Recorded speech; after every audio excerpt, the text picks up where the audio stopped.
नमस्कार, मैं हूं संजय शर्मा। आप देख रहे हैं 4PM न्यूज़ नेटवर्क।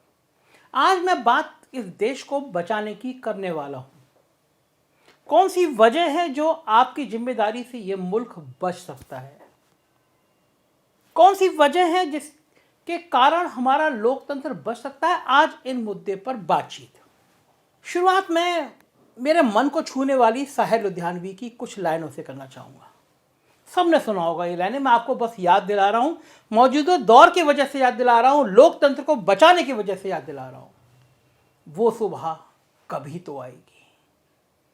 इन काली सदियों के सिर से जब रात का आंचल ढलकेगा, जब दुख के बादल पिघलेंगे, जब सुख का सागर छलकेगा, जब अंबर झूम के नाचेगा, जब धरती नगमे गाएगी, वो सुबह कभी तो आएगी।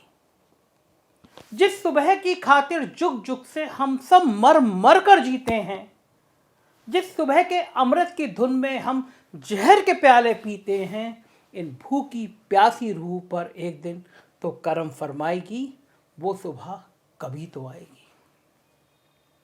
माना कि अभी तेरे मेरे अरमानों की कीमत कुछ भी नहीं, माना कि अभी तेरे मेरे अरमानों की कीमत कुछ भी नहीं, मिट्टी का भी है कुछ मोल मगर इंसानों की कीमत कुछ भी नहीं।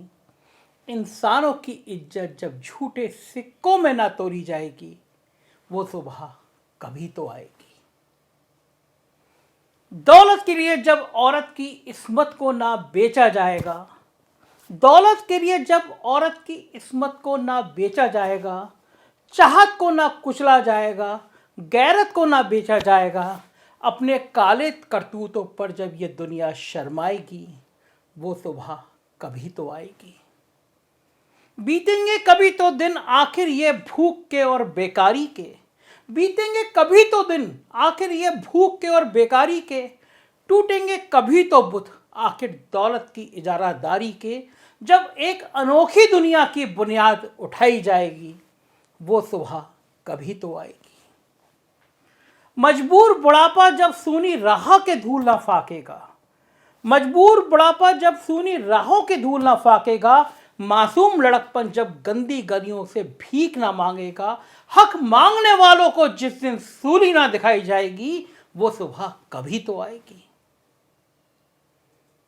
फाकों की चिताओं पर जिस दिन, फाकों की चिताओं पर जिस दिन इंसान ना जलाए जाएंगे, सीनों के दहकते दोजख में अरमान ना जलाए जाएंगे, ये नरक से भी गंदी दुनिया जब स्वर्ग बनाई जाएगी, वो सुबह कभी तो आएगी।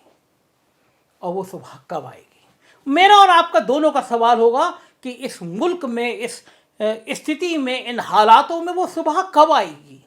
एक काला स्याह लोकतंत्र से कब हटेगा? कब यहाँ के बुनियादी मूलों की बात होगी? कब हम और आप चैन की सुकून की सांस लेंगे कि कोई अखलाक कहीं मारा ना जाएगा? वो सुबह कभी से आएगी। तो वो लाइनें हैं, वो सुबह हम ही से आएगी, वो सुबह हम ही से आएगी। जब धरती करवट बदलेगी, जब कैद से कैदी छूटेंगे, जब धरती करवट बदलेगी, जब कैद से कैदी छूटेंगे, जब पाप घरौंदे फूटेंगे, जब जुल्म के बंधन टूटेंगे, उस सुबह को हम ही लाएंगे, तो सुबह हम ही से आएगी, वो सुबह हम ही से आएगी। मनहूस समाजी ढांचों में जब जुल्म ना पाले जाएंगे, जब हाथ ना काटे जाएंगे, जब सर ना उछाले जाएंगे, जेलों के बिना जब दुनिया की सरकार चलाई जाएगी, वो सुबह हम ही से आएगी। संसार के सारे मेहनत कश खेतों से, मिलों से निकलेंगे, बेघर बेदर बे इंसान सा तारीख बिलों से निकलेंगे, दुनिया उम्र और खुशहाली के फूलों से सजाई जाएगी, वो सुबह हम ही से आएगी। मुझसे और आपसे आएगी, लोकतंत्र को मजबूत करने से आएगी, इस मुल्क की आवाम को ताकत देने से आएगी, इस मुल्क के आवाम को आवाज देने से आएगी। लोकतंत्र के चौथे पहरे पे खतरा है। बीबीसी तो झांकी है, अभी कुछ और बाकी है। वो आवाजें, उन आवाजों को बंद करने की साजिश है, जो आवाजें इस लोकतंत्र में आपके और गरीबों के हक की बात करती हैं, चाहे वो रवीश हो, चाहे वो अविसार हो, चाहे फिर वो मैं हूं। हर एक के ऊपर एक तलवार है। तलवार है कि तुम किसानों को आतंकवादी कहो, उनको खालिस्तानी कहो। तलवार है कि तुम दिन भर हिंदू मुसलमान के दंगे फसाद खड़े करो। तलवार है कि तुम भी गोदी मीडिया बन जाओ, नहीं बोलोगे तो तुम्हें भी बीबीसी बनाया जाएगा। प्रेस फ्रीडम इंडेक्स में 180 देशों की रैंकिंग में भारत 150वें नंबर पर आ गया है। 180 से 150। लेकिन जो मौजूदा हालात हैं उसमें जल्द ही भारत शायद सबसे नीचे यानी 180वें नंबर पर पहुंच जाए तो कोई आश्चर्य होना नहीं चाहिए। और ये हालात इसलिए बन रहे हैं क्योंकि भारत में स्वतंत्र पत्रकारिता करना कर्तव्य बोध नहीं बल्कि दिलेरी का काम हो गया है। आप सबने देखा कि किस प्रकार पत्रकारों को न्यूज चैनलों से बाहर किए जाने के लिए मजबूर करने का जो सिलसिला अवसार शर्मा से शुरू हुआ वो पुण्य प्रसून वाजपेयी रवीश तक पहुंच गया। और अब तो हमारे जैसे यूट्यूब चलाने वालों का चैनल भी किसी न किसी बहाने हफ्ते भर के लिए बंद कर दिया जा रहा है। हद तो तब हो गई जब पूरी दुनिया में स्वतंत्र पत्रकारिता की पहचान माने जाने वाली ब्रिटिश ब्रॉडकास्टिंग कॉरपोरेशन बीबीसी के दिल्ली और मुंबई स्थित दफ्तरों पर इनकम टैक्स विभाग के छापों का सिलसिला चलने लगा। इसके पहले फैक्ट चेक करने वाले मोहम्मद जुबैर को जेल भेजा गया। पत्रकार सिद्दीक कप्पन को 2 साल जेल में सड़ाया गया। द वायर पर छापेमारी की गई। गरीबी और अर्थव्यवस्था से संबंधित आंकड़े जारी करने वाली अंतर्राष्ट्रीय संस्था ऑक्सफ्रेम के दिल्ली दफ्तर पर रेड हुई। रोहणी सिंह जैसे पत्रकारों की प्रताड़ना इस हद तक पहुंच गई कि उनके फोन में, परांजय गुहा ठकराता के फोन में पेगासस सॉफ्टवेयर तक मिलने की बात आने लगी। सोचिए, रोहणी जैसी बहादुर पत्रकार, दबंग पत्रकार, एक महिला पत्रकार, उसके फोन में भी पेगासस डाला गया। मोटे तौर पर कहें तो दुनिया के सबसे बड़े लोकतंत्र में लोकतंत्र की सबसे बड़ी बुनियाद हिलने लगी है। मतलब अभिव्यक्ति की स्वतंत्रता का गला घोटने की प्रक्रिया अब अपने चरमोत्कर्ष तक पहुंच चुकी है। हालांकि ये कोई नई बात नहीं है, इससे पहले भी भारत में कोशिशें हुई थी, ऐसी कोशिशें हुई थी, लेकिन तब जनता के बीच सांप्रदायिकता की बुनियाद इतनी मजबूत नहीं हुई थी कि लोग सही और गलत का भेद भूल जाएं। उस दौर में जब भी ऐसी कोशिशें हुई तब सत्ता को जनता के आक्रोश का डर ऐसा लगा कि उसे अपने कदम पीछे खींचने पड़े। आइए मैं आपको आज इस पूर्व की ऐसी कोशिशों से रूबरू कराता हूं, बताता हूं कि पहले कब क्या हुआ, बताता हूं कि कैसी क्या बात हुई थी जिसमें प्रेस की स्वतंत्रता का गला घोटने की कोशिशों में या तो सरकार ही निबट गई या उसने अपने कदम पीछे खींच लिए। ले चलता हूं मैं आपको पीछे इतिहास के पन्नों में। 25 जून 1975 ये वो तारीख थी। आधी रात पूरे देश में इमरजेंसी थोप दी गई थी, आपातकाल लगा दिया गया था। आधी रात को ही जेपी और चंद्रशेखर को उठाकर जेल भेज दिया गया था। सुबह होते होते तो तमाम विपक्षी नेताओं को जेल भेज दिया गया। अगले दिन जब इंडियन एक्सप्रेस अखबार सत्ताधीशों के हाथ लगा तो उनके होश उड़ गए, क्योंकि इंडियन एक्सप्रेस ने अपने संपादकीय पेज को काले रंग से रंग दिया था और कुछ नहीं लिखा था। ये इमरजेंसी के विरोध में खड़े होने का जीवंत पत्रकारिता धर्म था, क्योंकि तब नेता अनपढ़ और जाहिल नहीं होते थे जो पत्रकारों को तरह तरह की सलाह दें। कोई पढ़ा लिखा व्यक्ति ऐसी सलाह देता भी नहीं था। लेकिन संजय गांधी को यह सब पसंद नहीं था। वो मीडिया की पूरी कमान अपने अंडर में लेना चाहते थे। लिहाजा इमरजेंसी लगाने के 48 घंटे के अंदर ही प्रेस सेंसरशिप लगा दी गई। हालांकि ये कदम सत्ता में बैठे कई लोगों को पसंद नहीं आया। एक किस्सा सुनाता हूं आपको। संजय गांधी चाहते थे कि ऑल इंडिया रेडियो पर प्रसारित होने वाले न्यूज बुलेटिन प्रसारण से पहले उनको दिखाया जाए, संजय गांधी का फोटो दिखाया जाए। वो ये भी चाहते थे कि सूचना प्रसारण मंत्रालय बीबीसी के दिल्ली स्थित पत्रकार तो वहां पर रहते थे मार्क टिली को गिरफ्तार करने की सिफारिश भी करे। संजय इसके लिए मंत्रालय के अधिकारियों पर दबाव बनाने लगे थे। किशोर कुमार, जो उस समय इमरजेंसी के विरोध में थे, उनके गाने आकाशवाणी और दूरदर्शन पर नहीं बजने चाहिए, यह भी संजय गांधी की डिमांड थी। लेकिन तब मंत्रालय के मंत्री जी इतने सख्त थे कि किसी अधिकारी की मजाल नहीं थी कि बिना अपने मंत्री की इच्छा के वो कुछ भी कर सके।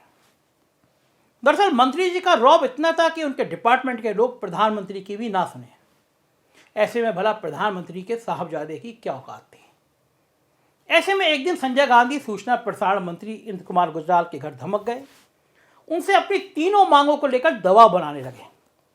लेकिन गुजराल साहब तो गुजराल साहब, उन्होंने बुरी तरह डांटा संजय गांधी को, साफ साफ कह दिया कि मेरे मंत्रालय में तुम हस्तक्षेप नहीं कर सकते और मुझे अपनी मम्मी की सत्ता की धौंस मत दिखाओ।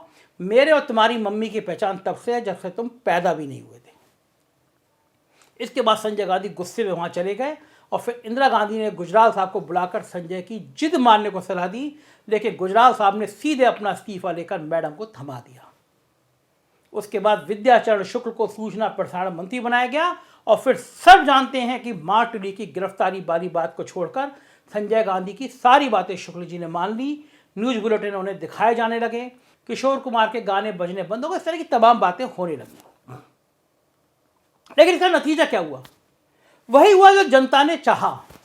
इंदिरा गांधी और संजय गांधी समेत पूरी कांग्रेस का सुपड़ा साफ हो गया। उस दौर पर कमेंट करते हुए नई सरकार के सूचना प्रसारण मंत्री लाल कृष्ण आडवाणी ने उस दौर के गोदी पत्रकारों की चुटकी लेते हुए कहा था, इमरजेंसी में तो आप लोगों को झुकने के लिए कहा गया था, लेकिन आप लोग तो रेंगने लगे थे। दूसरी घटना, 1980 में जगन्नाथ मिश्रा बिहार के मुख्यमंत्री बने। उनका नाम अर्बन कोऑपरेटिव बैंक समेत कई घोटालों में सामने आने लगा। इसी दौर में पटना के एक बड़े अखबार से उनकी सीधी लड़ाई हो गई, क्योंकि अखबार उनके कई कारनामों को उजागर कर रहा था। इसी वजह से जगन्नाथ मिश्रा की सरकार विधानसभा में एक प्रेस कंट्रोल बिल लेकर आ गई, जिसके बाद सिर्फ पटना में ही नहीं बल्कि दिल्ली समेत देश के अधिकांश राज्यों में हंगामा मच गया। हेमवती नंदन बहुगुणा, जॉर्ज फर्नांडीज, चंद्रशेखर, वाजपेयी, दंडवते, सोमनाथ चटर्जी, इन जैसे तमाम लोगों ने संसद से सड़क तक बवाल काट दिया। पूरे देश के पत्रकार सड़क पर उतर गए। खुद प्रधानमंत्री इंदिरा गांधी घबरा गई। वो इमरजेंसी में सेंसरशिप के बावजूद प्रेस की ताकत देख चुकी थी और कहा जाता है इंदिरा गांधी के सख्त निर्देश पर अंततः जगन्नाथ मिश्रा को यह विवादास्पद बिल वापस लेना पड़ा। कुछ महीनों बाद जगन्नाथ मिश्रा की कुर्सी भी चली गई और माना जाता है कि बॉबी हत्याकांड और विवादास्पद प्रेस बिल, इन दोनों कारणों से जगन्नाथ मिश्रा की कुर्सी और उनका राजनीतिक कैरियर दोनों डूब गया। एक और घटना, सितंबर 1988 की एक दोपहर थी जब बोफोर्स के बवाल से परेशान प्रधानमंत्री राजीव गांधी ने अपने आवास 7 रेस्को रोड पर एक इमरजेंसी कैबिनेट मीटिंग बुलाई। इस मीटिंग को जल्दबाजी में बुलाया गया था। बैठक के संभावित एजेंडे से अधिकांश मंत्री पूरी तरह अनभिज्ञ थे, लेकिन इस बैठक में जैसे ही राजीव गांधी ने प्रेस मानहानि विधेयक की बात की, उनके मंत्रियों के चेहरों पर हवाइयां उड़ने लगी। मंत्रीगण अपने प्रधानमंत्री की बात से हैरान थे, क्योंकि सब जानते थे कि प्रेस की स्वतंत्रता लोकतंत्र की सफलता की पहली शर्त है। लेकिन राजीव गांधी ने अपने सहयोगियों पर लगातार दबाव बनाए रखा। लोकसभा से इस विधेयक को पारित भी करा लिया और अब सिर्फ राज्यसभा से पारित होना बाकी था। इनके गृह राज्य मंत्री पी चिदम्बरम तो खुलेआम इस प्रेस मानहानि विधेयक के समर्थन में बोल रहे थे, लेकिन उस दौर में मीडिया कर्मी डरे नहीं। विश्वनाथ प्रताप सिंह समेत पूरा विपक्ष उनके साथ खड़ा हो गया। नतीजन भारी दबाव और बवाल के बाद राजीव गांधी को अपना प्रस्ताव वापस लेना पड़ा। भारी दबाव में उन्होंने ये बिल राज्यसभा में पेश नहीं करने का फैसला किया और अगले साल संवैधानिक प्रावधानों के मुताबिक लोकसभा भंग होने के साथ ही ये विवादास्पद बिल बेमौत मर गया। खुद राजीव गांधी ने बिल को वापस लेते समय एक बयान जारी करके कहा था, स्वतंत्र प्रेस हमारे लोकतंत्र की आंतरिक शक्ति और गतिशीलता का एक अभिन्न अंग है। स्वतंत्र प्रेस के बिना लोकतंत्र हो नहीं सकता। ये हमारे स्वतंत्रता संग्राम के मूल्यों का एक हिस्सा है। लेकिन ये बात इतिहास के पन्नों में चली गई। अब क्या हो रहा है? अब छापे डाले जा रहे हैं, अब जांच एजेंसी आ रही है, अब इनकम टैक्स आ रहा है, अब ईओडब्ल्यू आ रहा है, अब ईडी आ रहा है। सारे चैनल खरीद लिए गए हैं, गोदी मीडिया बन गए, लोग चरणों में लौट जा रहे हैं। आज सुबह ताज होटल में एक शिखर सम्मेलन था, एबीपी चैनल का था। रूपका लियाकत जी योगी आदित्यनाथ जी का इंटरव्यू शुरू कर रही थी। मुझे लगा कि रूपका जी सवाल की शुरुआत करेंगी कि कानपुर में एक माँ बेटी का झोपड़ी उठाने गए और तड़प तड़प के आग लगा के माँ बेटी की मौत हो गई। किसी भी सरकार में, किसी भी सत्ता में इस तरह तड़प तड़प के माँ बेटी की मौत हो जाए, झोपड़ी उजाड़ने के नाम पर बड़े बड़े सत्ताधीशों के अवैध अतिक्रमण को हटाने की कोई हिम्मत ना करे, तो सवाल तो बनते हैं। लेकिन रूपका जी ने सवाल की शुरुआत की, इंटरव्यू की शुरुआत करी कि इतने बीमारू राज्य में 38 लाख का निवेश लिया है, ये कैसे करते हैं प्रभु? मैं चौंका। मैं तो प्रभु श्री राम को कहता हूँ। रूपका जी का सवाल योगी आदित्यनाथ से कि सब कैसा कर लेते हैं प्रभु? जबकि सब जानते हैं कि 38 लाख करोड़ का निवेश नहीं आया है, एमओयू आए हैं। और एमओयू कैसे हैं आप भी जानते हैं। एक विदेश की अमेरिकी कंपनी से 35,000 करोड़ का एमओयू यहाँ के अफसर कर रहा है, जो यूनिवर्सिटी नहीं है। लेकिन एक पत्रकार एक मुख्यमंत्री से कहे कि कैसे करते हैं प्रभु, अगले सवाल में महाराज। ये लोकतंत्र है। वो लड़ता हुआ मीडिया अब यहाँ रेंगने लगा है। तो ऐसे में आपकी जिम्मेदारी है कि आप जो लोग सच बोल रहे हैं, जो सरकार के निशाने पे हैं, आपकी ड्यूटी है आप खड़े हो उनके साथ। वो अब सुबह कभी तो आएगी, मुझसे और आपसे आएगी। शुक्रिया वीडियो को सुनने के लिए। प्यार दीजिएगा, साथ दीजिएगा। Thank you.